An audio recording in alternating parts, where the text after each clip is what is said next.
嗨，我係二玲，今日煮一人食沙白絲瓜湯。颱風之後呢，啲菜價都恢復正常。買咗20蚊沙白絲瓜呢，28蚊一斤，要做一條20蚊，真係好鬼死貴。小朋友都去返學啦，中午自己一個人食半條就得啦。沙白加半條絲瓜，今日午餐用咗30蚊。啲絲瓜批好皮之後滾刀切件，其實有更加平嘅絲瓜，但係唔好食啊，非常之老。呢個好食，但係就係貴咯。再切啲薑絲，材料就呢幾樣啦。沙白再沖洗幾次，撈起身備用。落少少油、薑絲，再擺啲絲瓜落去炒炒佢。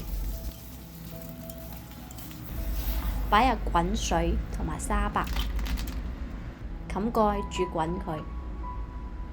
煮滾之後開蓋繼續煮，煮到啲沙白全部開口。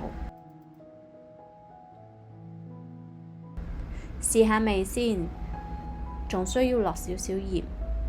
一人食份量啱啱好，冇咩胃口食飯嘅時候可以試下呢個清淡啲嘅沙白絲瓜湯，健康又低脂。我哋尋日開始食中秋月餅啦，小朋友都比較鍾意食冰皮。